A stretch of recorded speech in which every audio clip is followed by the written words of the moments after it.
तो बेटा एक और डिफरेंस देखिए आज, बाइलेटरल ट्रेड और मल्टीलेटरल ट्रेड क्या होता है। वैसे तो नाम से पता चल रहा होगा कि बाई मतलब होता है दो, तो ये बाइलेटरल है यानी टू साइडेड होगा, ठीक है, इसमें दो कंट्री होगी।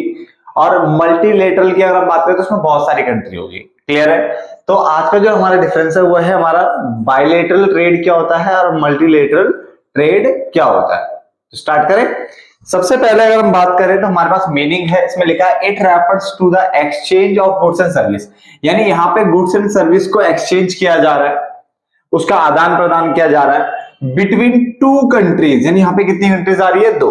तो उसने बोला यहाँ पे ये बायलेटरल ट्रेड वो ट्रेड होता है जहां पे गुड्स एंड सर्विस का एक्सचेंज किया जाता है बिटवीन टू कंट्रीज। क्लियर? जबकि अगर हम मल्टीलेटरल ट्रेड की बात करें तो यहाँ पे भी इन्वॉल्व होता है exchange of goods and service, यानी गुड्स एंड सर्विस यहाँ पे भी एक्सचेंज हो रहे हैं, मगर यहाँ पे जो कंट्रीज आ रही है वो कितनी आ रही है? मल्टीपल, यानी तीन या तीन से ज्यादा। यहाँ पे दो है, ठीक है ना, और यहाँ पे तीन होगी या तीन से ज्यादा होगी। क्लियर है?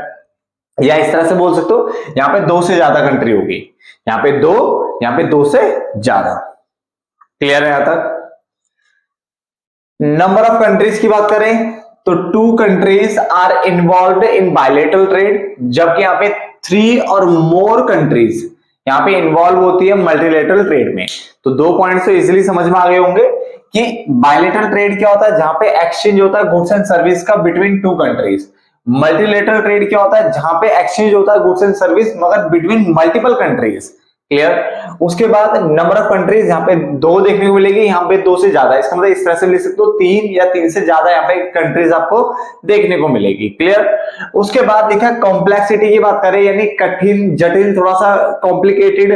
ठीक है? तो कॉम्प्लेक्सिटी अगर हम देखें यहाँ पे तो ये रिलेटिवली सिंपलर है, यानी इजी है, आसान है।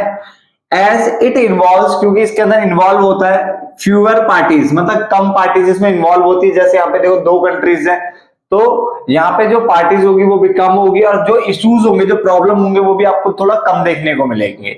जबकि यहाँ पे एक मोर कॉम्प्लेक्स है, ज्यादा जटिल है, कठिन टाइप का है due to involvement of multiple, क्योंकि यहाँ पे जो इन्वॉल्वमेंट होती है वो मल्टीपल स्टेक होल्डर्स की होती है। स्टेक होल्डर्स मतलब होता है इंटरेस्टेड पार्टीज, यानी जो जो इसमें इंटरेस्टेड है। तो यहाँ पे इंटरेस्टेड कंट्रीज बोल सकते हो एक तरीके से।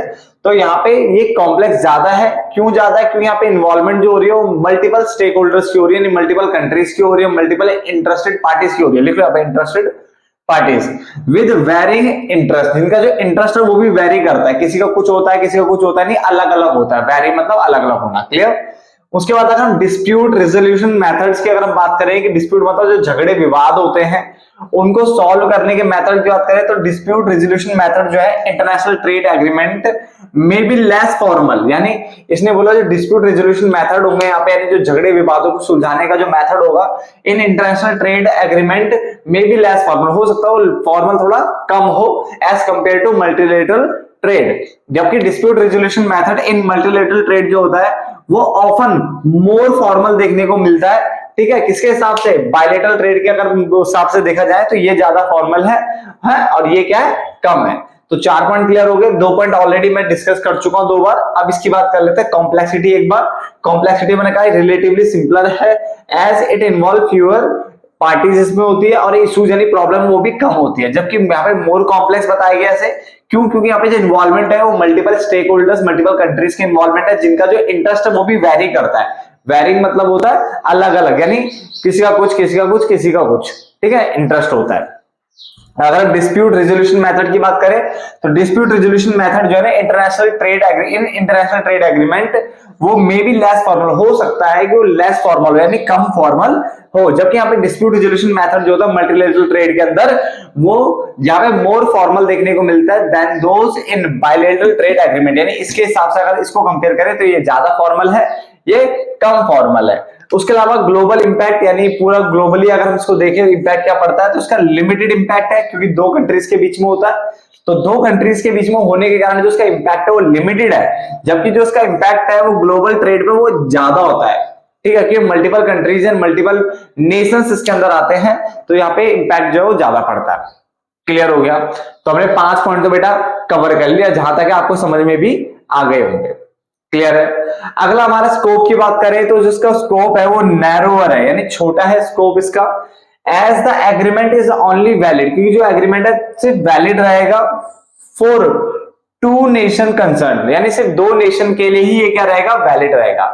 जबकि जो इसका अगर स्कोप की बात करें तो ब्रॉडर है, ब्रॉडर मतलब बड़ा स्कोप है, क्योंकि यहाँ पे multiple nation, number of nation आते हैं, नंबर ऑफ कंसर्न्स आती है, ठीक है, तो ये थोड़ा इसका स्कोप थोड़ा बड़ा हो जाता है। तो रिपीट कर रहा हूं, ग्लोबल इंपैक्ट में इसका इंपैक्ट लिमिटेड है, क्योंकि इसमें सिर्फ दो कंट्रीज आ रही है। इसका जो ग्लोबल इंपैक्ट बोलो, ग्लोबल ट्रेड के ऊपर जो इसका इंपैक्ट बोलो वो ग्रेटर है, क्योंकि इसमें मैनी नेशंस आते हैं, बहुत सारे नेशंस आते हैं। क्लियर। अगर स्कोप की बात करें, narrow in scope, broad in scope, यानी ब्रॉडर यानी मतलब बड़ा, नैरोअर मतलब छोटा स्कोप में, ठीक है। दायरा जो है इसका कम है, इसका ज्यादा है।